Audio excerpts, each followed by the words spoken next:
cell phones. We all have one, and the majority of us are addicted to them. 84% of users worldwide can't go a single day without their cell phone in hand.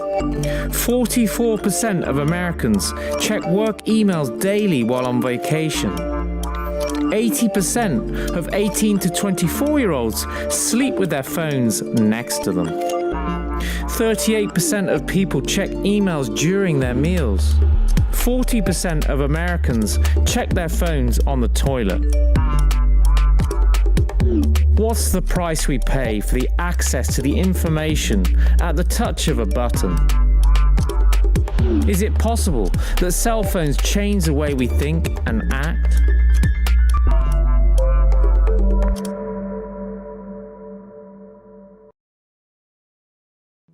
Mobile phones have become an essential part of our lives. In 2019, the number of mobile phone users is forecasted to reach 4.69 billion.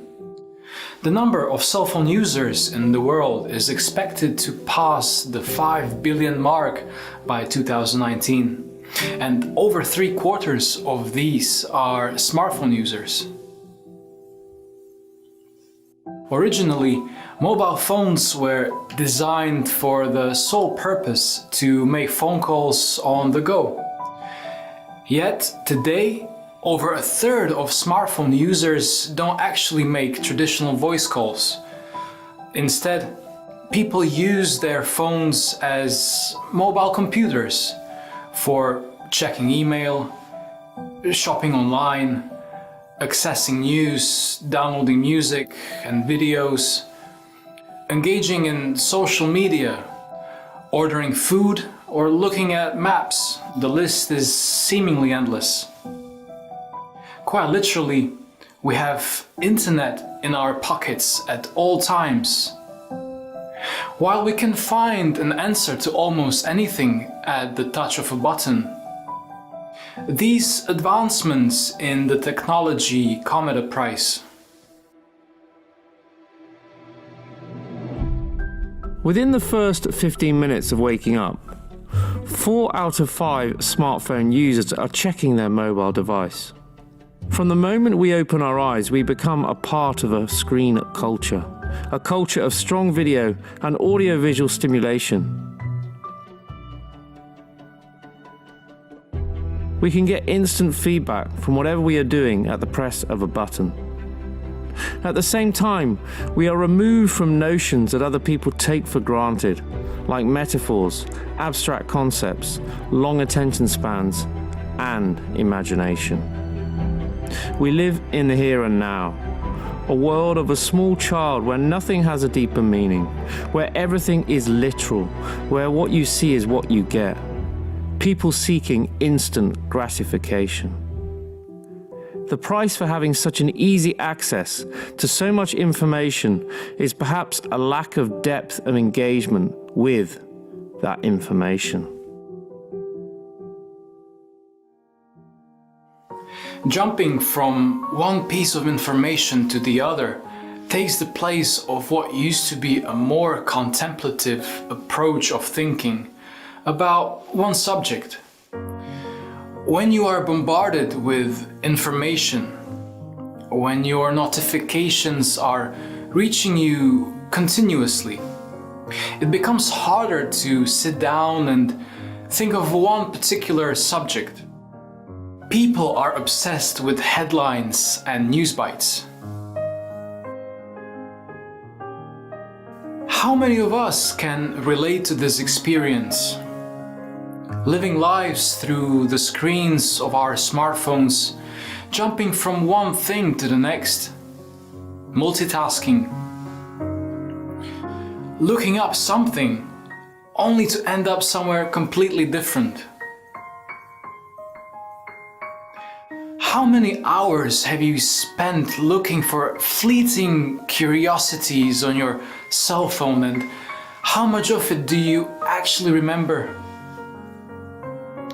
How much of the information is actually useful to a deeper understanding of the purpose of our lives and helping us to apply these things to improve the world we live in today. One of the biggest problems affecting the human brain in the 21st century is multitasking. And the research we've done over the past year or two that got a whole lot of attention was multitasking seems to be very bad for the brain. Not just while you're doing it, but there are lingering long-term effects. So people who multitask chronically, people who multitask all the time, seem to be less able to distinguish relevant from irrelevant information, seem less able to manage their memory, and seem less able actually to switch from task to task. It's the exact opposite of what you would have guessed. You would think multitaskers by practicing would be good at it, good at multitasking. Turns out they're very bad. Not only are they bad, again, while they do it, but all the time. So what this tells us is...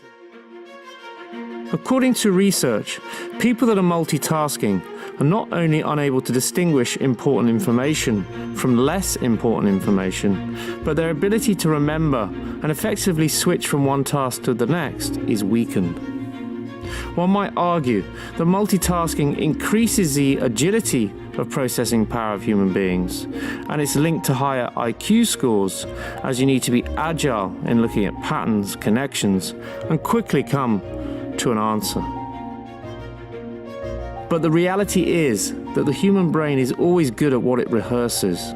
Just because we see an increase in IQ scores in certain societies, we don't see an increase in empathy.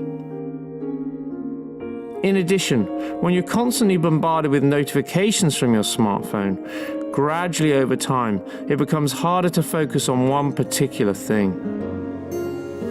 Throughout lives, books have played an important role. We used to find it easy to immerse ourselves in a book. But as our use of smartphones picked up, something has changed. Haven't you noticed that now it's much harder to sit down and engage with a book? Isn't it true that after a page or two, our mind starts wandering? We lose focus. We have to go back a page to reconnect with train of thought, concept, or an argument. Have you noticed that when we try to concentrate or anything, our mind behaves the way it behaves when we use the internet? It wants to check email, tap on links, and jump from an app to app.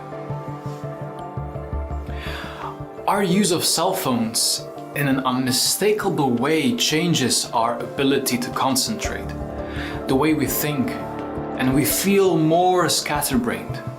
So you're reading an article online when you get an instant message with a link to a funny photo, which of course you have to share. And now you're reading your Facebook news wall, which sends you to a video of a panda bear attacking a kid. And now you're reading Wikipedia to learn everything you can about the violent behavior of panda bears. And this is what 3 minutes on the internet can be like. We live like this all the time, and it has to have some kind of effect on us. It's an incredibly information-rich environment that the net creates for us, and that's why we use it so much. I mean, sounds, pictures, words, text. And what this tends to do is promote a sort of compulsive behavior in which we're constantly checking our smartphone, constantly glancing at our email inbox. We're kind of living in this perpetual state of distraction and interruption.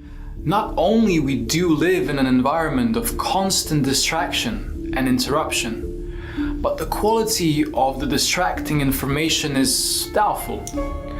Learning facts on their own is not the same as interpreting the facts and putting them into a framework.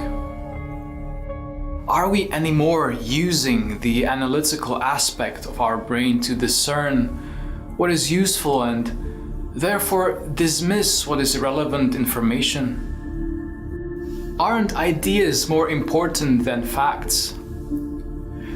But you won't get ideas coming automatically out of your iPhone. Yes, you will have access to data. To join up the dots, however, requires an inspired teacher. Isn't that real knowledge? In addition to learning facts, which on their own are useless, we've also started to externalize our intelligence, as we are less likely to remember something if we're able to look it up later on. All we have to know is where to look for it. Instead of finding a delight within a fluid conversation based on solid background knowledge, we are slowly becoming disadvantaged by having a cut and paste mentality. Could our connected mobile devices hurt our ability to form and maintain personal relationships? Professor Sherry Turkle says yes. I'm not suggesting that we give up anything. I don't think we're going to give up these devices. They're giving us this possibility, this fantasy that we'd never have to be alone even for a moment. And there's something very seductive about that. It's something that maybe it feels good, but it's not good. I think that there's a shift. I think there's something very different in the inability to take a walk. A 10-minute walk to the corner store has to be done with a phone and checking mail. And I think that we really have to watch this, because the capacity for solitude is really what nurtures great relationships. Solitude is where you find yourself so that you can reach out to other people and form real attachments.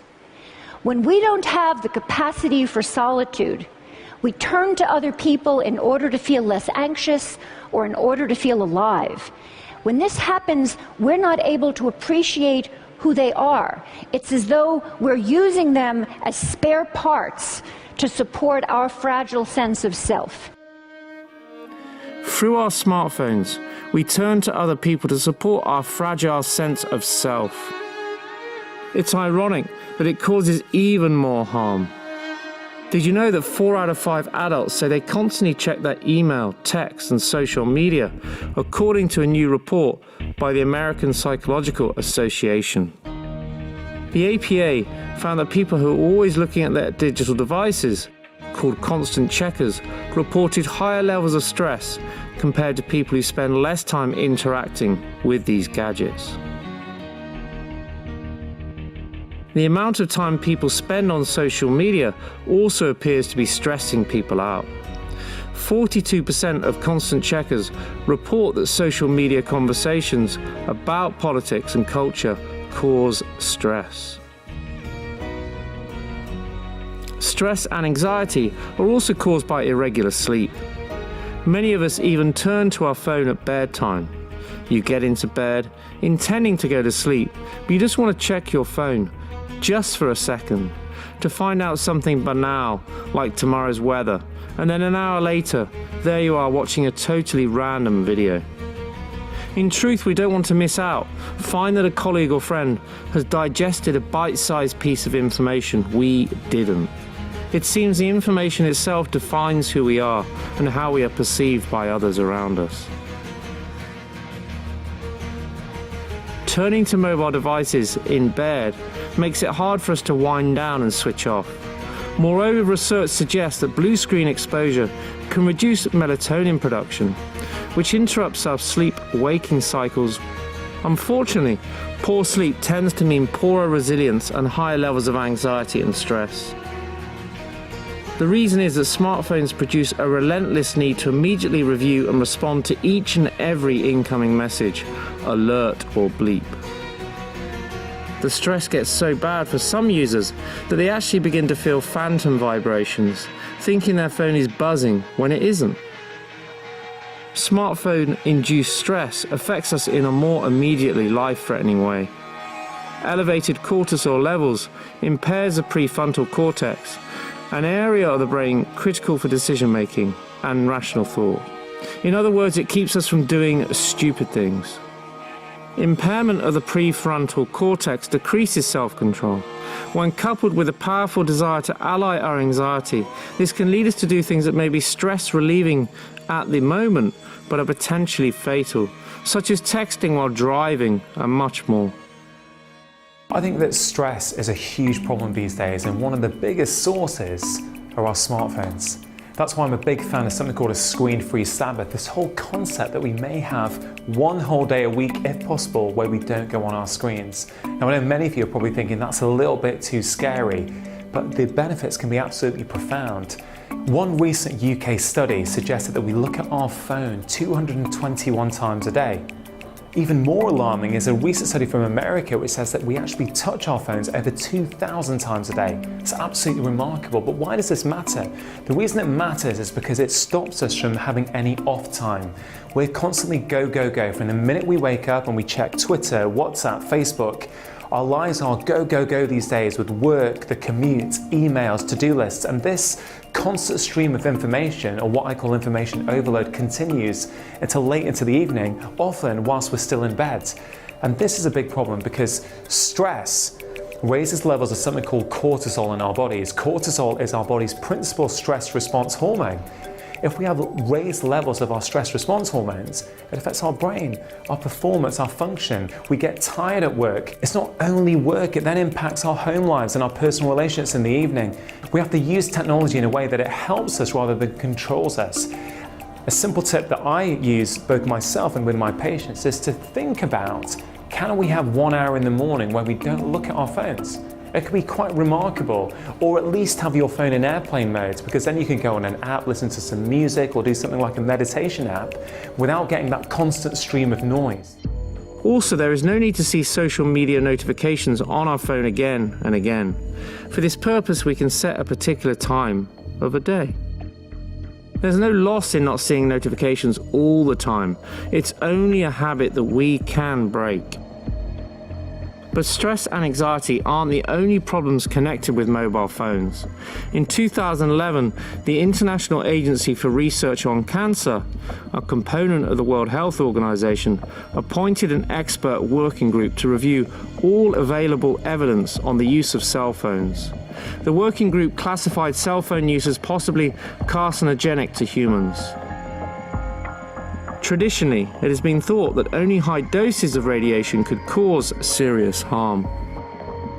However, more recent studies suggest that even long-term exposure to low levels of radiation over longer periods of time can be harmful as well. The EU reflex study shows that prolonged radiation from a cell phone and magnetic fields can cause genetic damage similar to that caused by radioactive radiation. However, there have been some scientific studies that show very high-level microwaves like those from a mobile phone can cause heat shock proteins to be released inside the body. And it's thought that that could be related to the onset of cancer.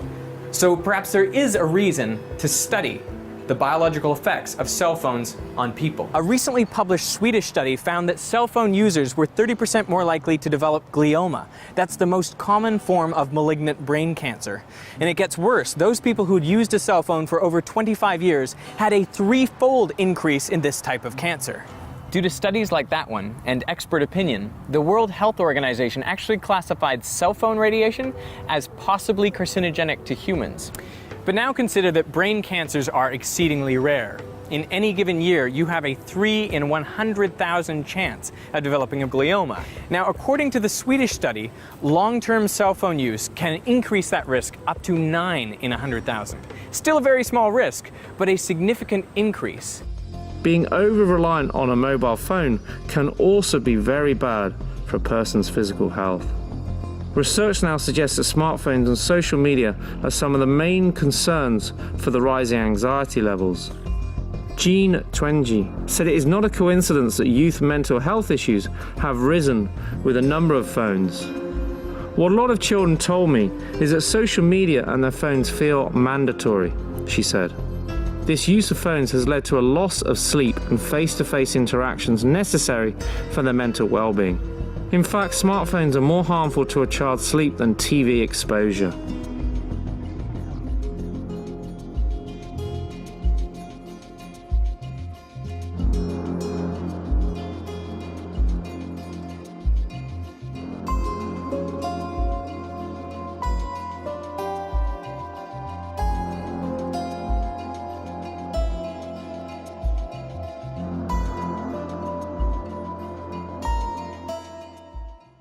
If you have the bright light from daytime or a light that's really up close, then that's how it can affect it. In addition to the distractibility factor, experts believe handheld devices might impact melatonin. Melatonin is a sleep promoting hormone that our body makes. All day long, our light that is entering our eyes is suppressing that melatonin. Now, night comes, you pull the switch from the suppression, and you get this release of melatonin. If you are texting or Facebooking or surfing the web, it's going to affect the melatonin that your body is trying to release. The Journal of the American Academy of Pediatrics reports kids are losing an average of 20 minutes of downtime per weeknight for those who take small screens to bed. Taking mobile devices to bed is a sign of excessive use of mobile phones, which has been associated with anxiety, irritation, frustration, and impatience. A study on young people and mobile phones found that 60% reported they felt very agitated when they could not access their phone. Is banning mobile phones an answer? According to Imam Ahmed al-Hassan, the vicegerent and messenger of Imam al-Mahdi, peace be upon him, to a certain degree, he said, "I do not accept at all that any child under the age of 14 holds or uses a mobile phone for any reason whatsoever. It is haram or forbidden for them to do so. I do not accept it at all, ever, ever. Whoever wants to destroy his or her child, give them a cell phone. This is such a bad thing that absolutely destroys a child's behavior, because the child by mistake can come across very bad clips on the phone which can shock the child and ruin his or her behavior, and it is difficult to fix the matter in this age. These scenes will be engraved in their memories forever."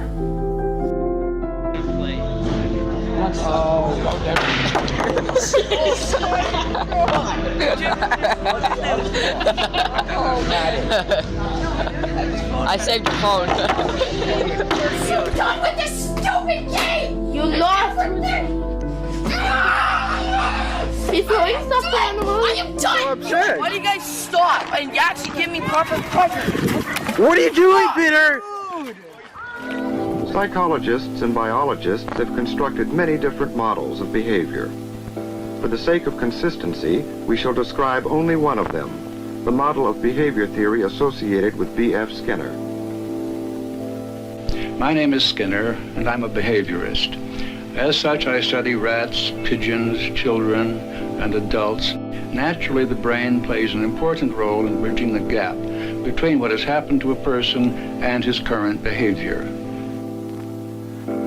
Most of the early work in behavior theory used the white rat as a subject, and so does much that is being done today. This is a final performance of a rat already trained to press the lever. Each response is reinforced, and the rat has established a pattern of pressing with the right paw that involves little wasted effort.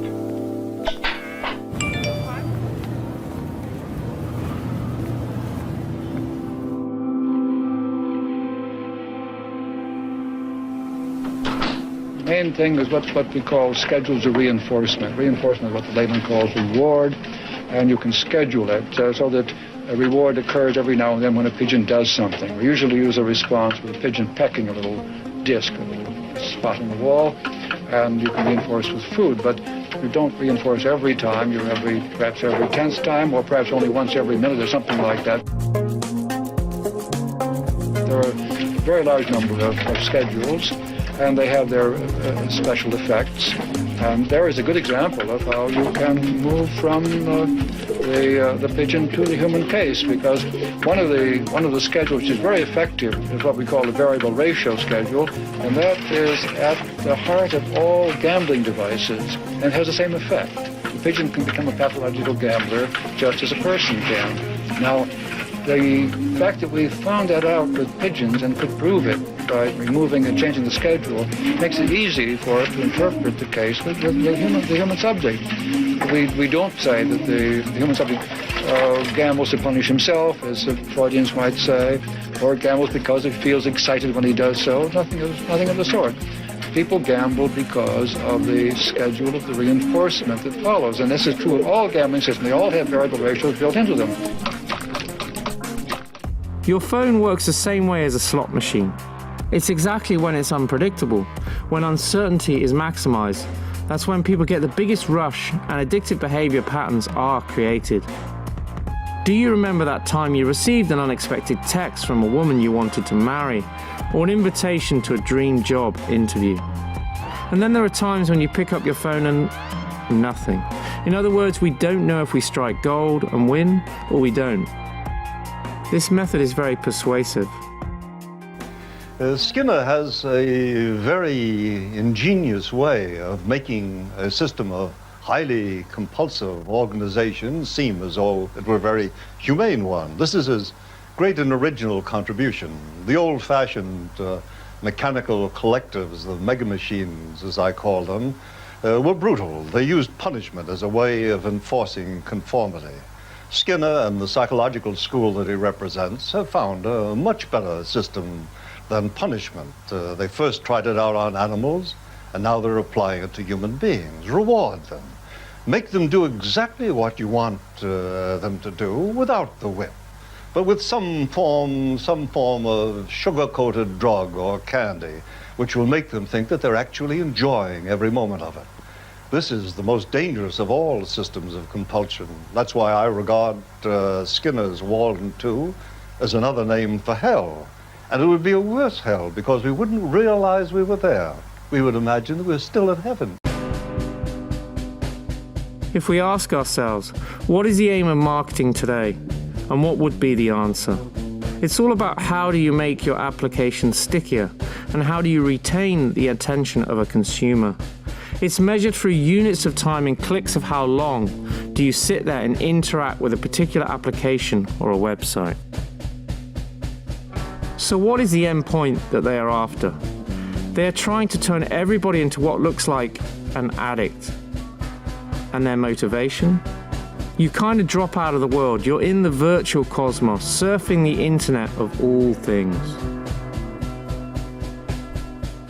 What was the thought process behind the creation of social media, such as Facebook, that most of us access through our smartphones on a daily basis?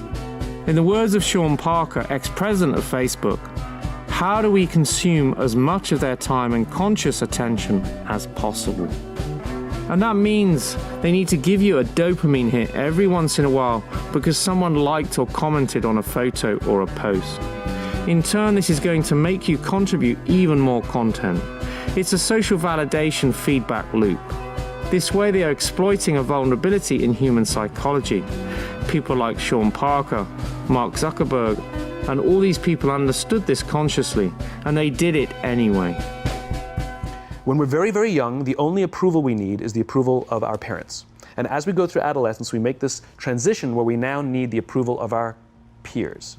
Very frustrating for our parents, very important for us. It allows us to acculturate outside of our immediate families into the broader tribe, right? It's a highly, highly stressful and anxious period of our lives, and we're supposed to learn to rely on our friends.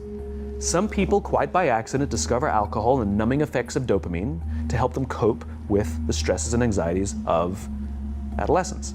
Unfortunately, that becomes hardwired in their brains, and for the rest of their lives, when they suffer significant stress, they will not turn to a person, they will turn to the bottle. Social stress, financial stress, career stress, that's pretty much the primary reasons why an alcoholic drinks, right? What's happening is because we're allowing unfettered access to these dopamine-producing devices and media, basically it's becoming hardwired, and what we're seeing is as they grow older, too many kids don't know how to form deep, meaningful relationships. Their words, not mine. They will admit that many of their friendships are superficial. They will admit that their friends, that they don't count on their friends, they don't rely on their friends, they have fun with their friends, but they also know that their friends will cancel on them if something better comes along. Deep, meaningful relationships are not there because they never practice the skill set, and worse, they don't have the coping mechanisms to deal with stress. So when significant stress starts to show up in their lives, they're not turning to a person, they're turning to a device, they're turning to social media, they're turning to these things which offer temporary relief. We know, the science is clear, we know that people who spend more time on Facebook suffer higher rates of depression than people who spend less time on Facebook. We run towards cyberspace in search for relief, a temporary high, which in the end leaves us slipping into a void, feeling even worse than before. We have moved from a personal, human, open-ended expression of ourselves to completely market and computer-friendly, regimented and conformist expression. We have turned the cyberspace from a venue for self-expression to a way to virtual consumerist slaves of the market. Hey guys! Hey guys! Hey guys! What's up, guys? Hey guys, what is up? What's up, guys? What's up, you guys? What's going on, you guys? You guys. Subscribe to my channel. Click here to subscribe. Subscribe. Subscribe! Subscribe. Click the subscribe button.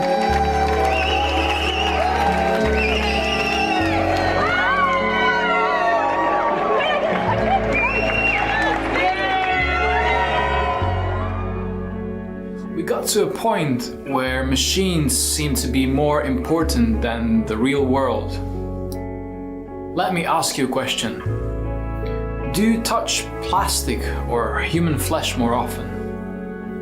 Or how many machines do you have relationships with on a daily basis? And on the other hand, how many wild animals do you have daily relationships with? If you have more daily relationships with machines, you can come to believe that these machines are more important than the real world. In fact, if you only hear things that come from humans or their creations, you can come to believe that humans and their creations are the only ones who exist. This leads to the same thing that happens to other people who live in echo chambers, whereby if you're placed in an echo chamber, you'll start to hallucinate due to sensory deprivation conditions. Hence, most of our ideologies are actually hallucinations.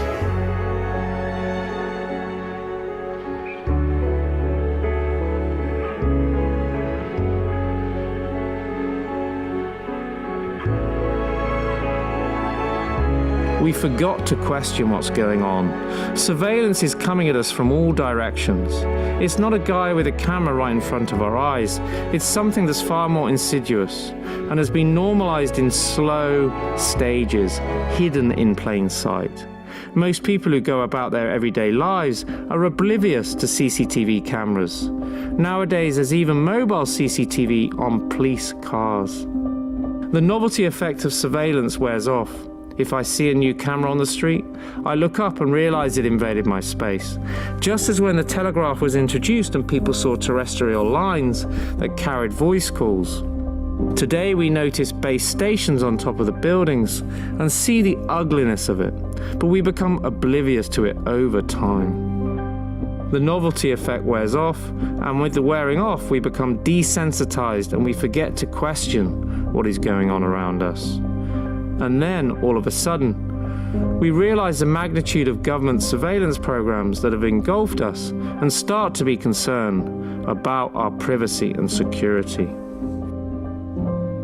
What we've got here is I can see, who he's calling and when he called them and how long the calls were. We can actually record his calls. Wow. So let's have a listen to them. It was Urengi where we were 2 days ago. I think someone pulled up in a tuk-tuk and there was a bomb on the tuk-tuk and it went off.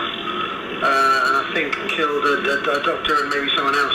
It was targeting the police there. This will also keep a list of Ben's web browsing history. Right. And so, for instance, you can see here he's Google searching for BBC. You can see news articles that he's writing, checking his Twitter. It's sort of like reading someone's mind because you can sort of see what they're thinking while they're on the internet. So we've been location tracking Ben. We can even get it to animate. And so it will show where Ben is at various sort of times. You can see him traveling around the city there. And you can tell exactly where he is, which is obviously, in terms of keeping tabs on someone, a highly desirable thing. Think about anything that the phone can do, right? Like once you've actually installed this malicious software on the phone, then it's simply a matter of activating the phone's capabilities. So, I mean, the phone has a camera, right? Well, now we can turn on the camera. What are these ambient recordings? Yeah, so the ambient recording is kind of the invisible microphone, the real sort of spy stuff. Like so many hours, sometimes go for days also. will get me hungry, thirsty, without water, without food. So he's interviewing a Gitmo detainee, a former Gitmo detainee. So I guess when you talk about protecting journalists, protecting your source is a big issue. Can you be said to be practicing journalism in a traditional sense if you can't guarantee source protection? You may be sort of actively endangering their livelihood, welfare, and life. Now with software like this and the other more commercially available software, it seems like technology allows almost anyone to spy on almost anyone. We live in a golden age of convenience enabled by technology. And so that means that, you and I can be on other sides of the planet and we can have a conversation in real time for no money. Technology has enabled convenience and communication, but also convenience and surveillance. If you've got nothing to hide, you have nothing to fear. This argument doesn't really work. Just because you have nothing to say doesn't mean that free speech isn't important, right? In fact, invasion of privacy can get you killed. The thing is, you never know what are you gonna be accused of in the future. The Jews who lived in Holland in 1939 had nothing to fear from a database that identified them as being Jewish. With very few exceptions, they all ended up dead.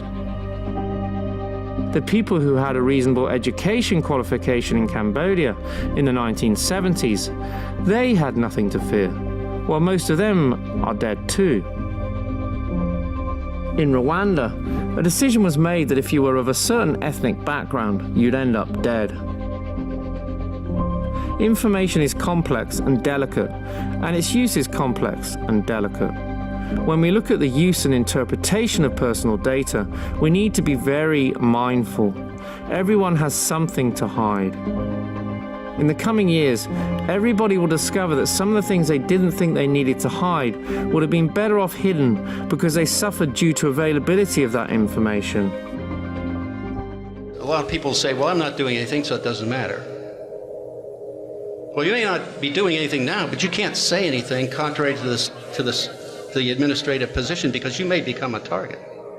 And if you do that and you become a target, they've already assembled all this back data on you. Now they could start looking for some way to charge you with some kind of criminal act or harass you in some way, like at the border internally here. They can harass you through businesses, things like that. All that is that's a real danger when government assembles that kind of knowledge about its citizenry. I mean, from my background, the KGB, the Stasi, the SS, and the Gestapo, they could never have dreamt of having such an ability to monitor the population. That's the real threat. Can you imagine that a guy from the NSA is actually saying that all of their enemies before put together is essentially less than what they have built to deploy on all of us? The problem is that when you cast a net too wide, when you're collecting everything, you understand nothing. It is well known that mass surveillance is not effective at stopping terrorist attacks, and it never has been. I was working at the NSA during the Boston Marathon bombings investigation. And as it was playing on the news, myself and colleagues were in the cafeteria, and we turned to each other and said, I'll bet you anything we already knew about these guys in the databases. And in Paris, I'm certain that the same conversation happened. And this is really the legacy of mass surveillance, is the fact that when you're watching everyone, you know who these individuals are. They're in the banks. You had the information you needed. We know for a fact that it is not effective for stopping terrorist attacks, and it never has been. The White House appointed 2 independent commissions in the wake of my disclosures in 2013 to review mass surveillance programs and go, all right, do these have value? Should they be changed? Should they be reformed? They looked at the evidence, the classified evidence, and they found, wow, despite the fact that this had been going on since 2001, it had never stopped a single terrorist attack in the United States. And that's after monitoring the phone calls of everyone in the country. Screen culture is not only dangerous, but it's obsessive, compulsive, addictive. It's a security, privacy, and a health problem. And right now, We don't even know where to ask the questions. It's taken us 20 years to realize the fast food causes obesity. How long will it take us to realize the addictive nature of smartphone usage? 5 years? 10 years? Will it be too late because mimicry will be entrenched in a new generation? If we don't care, if we don't drop out, if we lose ourselves in an insane fantasy of some kind, we lose the possibility of restoring our own autonomy of taking charge of our life. This requires greater energy, greater effort than that which is required to live throughout the daily life of a machine worker. We have to become fully activated human beings, every part of us, alive and ready to take charge. This cannot be done by people who form a habit of total rejection. We must know what we want, not just what we don't want. Surely, it is all about us taking charge and managing mobile phone in a more comprehensive and sensible fashion, realizing its power and being in constant recognition that the tool is merely a resource to accomplish certain things in a more cohesive fashion. In this contemporary world, with our busy lives and multitasking responsibilities, it serves a purpose to streamline our tasks and also provide us a means to stay in touch on the move, but this is the point we need to take stock. From here, we need to evaluate and go back to our core values and connect with people where possible on a face-to-face level. Before the advent of the device, we were able to manage our appointments and yet seemingly have more time for positive interactions.